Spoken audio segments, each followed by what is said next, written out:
Right now, you're probably comfortable. Maybe there's heating in your home, maybe there's food in your fridge, maybe you're wearing clothes that were made in a factory thousands of miles away and delivered to your door. You didn't have to hunt for any of it. You didn't have to build any of it. You barely had to think about it. Now imagine losing all of that. No electricity, no supermarkets, no central heating, no insulated walls, just freezing wind, endless snow, and temperatures cold enough to kill you before sunrise. For most of human history, that wasn't a disaster.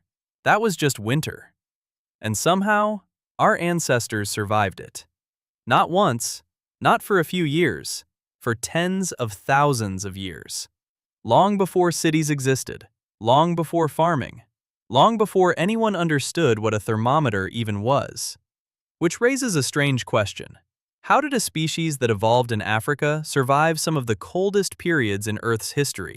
Because if you compare humans to almost any cold weather animal, we look completely unqualified. A mammoth had thick fur.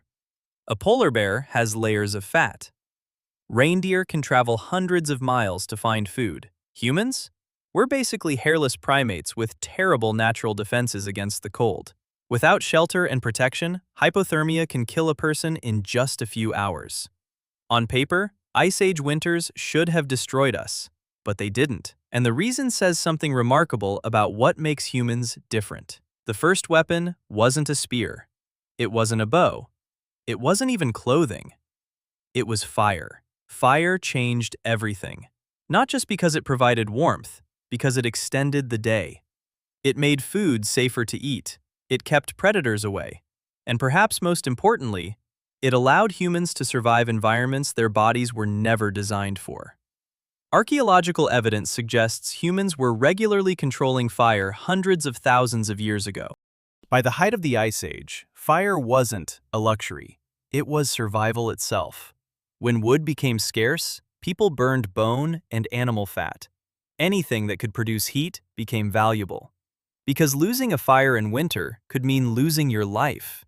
But fire had one major problem. You couldn't carry it everywhere. The moment you walked away from it, the cold returned. So humans found another solution. They borrowed nature's insulation. Every animal they hunted provided more than food.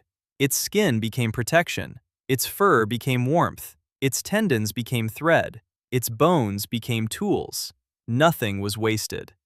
And then, humanity invented something so small that most people would never think of it as a civilization-changing technology: the sewing needle. Thousands of years before metal factories existed, people were making needles from bone and ivory. That allowed them to create fitted clothing, layers, gloves, boots, sleeves that sealed around the wrists. The difference between throwing a hide over your shoulders and wearing a tailored winter coat is enormous. And that difference may have helped humans spread into some of the coldest regions on Earth. But surviving winter wasn't just about what you wore. It was also about where you lived. And this is where things become surprising. Because many Ice Age people weren't hiding in caves. They were building homes. Real homes. In places where trees were scarce and temperatures were brutal. In parts of modern-day Ukraine, archaeologists discovered circular structures built almost entirely from mammoth bones. Imagine that. An animal so massive it could kill you, eventually becoming the walls that protected your family. These shelters were insulated with hides, soil, and vegetation. Some were partially dug into the ground to trap heat. Others were designed to reduce wind exposure. They weren't primitive. They were clever. Extremely clever. But surviving winter wasn't only about staying warm. It was about staying fed, because cold can kill you quickly. Hunger kills more slowly. And winter often brought both. For months, edible plants disappeared, animals migrated, food became unpredictable. So humans learned a skill that may have saved our species more than any weapon ever invented: planning ahead. When hunters made a large kill, they didn't simply eat until they were full. They preserved it. They dried meat, smoked it, stored it underground, used freezing temperatures as a natural refrigerator. Winter wasn't something they reacted to. It was something they prepared for. And perhaps the most important survival tool of all was other people. Humans survived because humans cooperate. A lone person in an Ice Age winter had very little chance. A group had many. People shared food, shared shelter, shared labor, shared knowledge. Every generation inherited survival techniques from the generation before it. How to build, how to hunt, how to preserve food, how to stay alive. Knowledge became as valuable as fire, maybe more valuable. Because a fire can go out, knowledge survives. What's fascinating is that humans never truly adapted to the cold the way other animals did. We didn't evolve thick fur. We didn't grow protective fat layers. We didn't become better equipped biologically. Instead, we changed the environment around us. We built tools, clothes, shelters, communities. We engineered solutions, and that's what makes the human story different. Most species survive by changing themselves.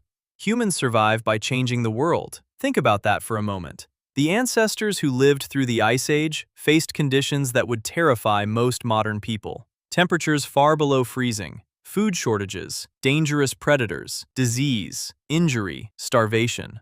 And yet they endured, generation after generation. Long enough for civilization to eventually emerge, long enough for cities to exist, long enough for you to be here. Today, winter is mostly an inconvenience. You press a button and the room gets warm. You open an app and food arrives at your door. The battle against winter feels finished. But for almost all of human history, it wasn't. For thousands of generations, every winter was a test, and every spring was a victory. The fact that you're alive today means your ancestors passed that test over and over again. Against the cold, against hunger, against impossible odds. And in many ways, human civilization exists because they refused to lose.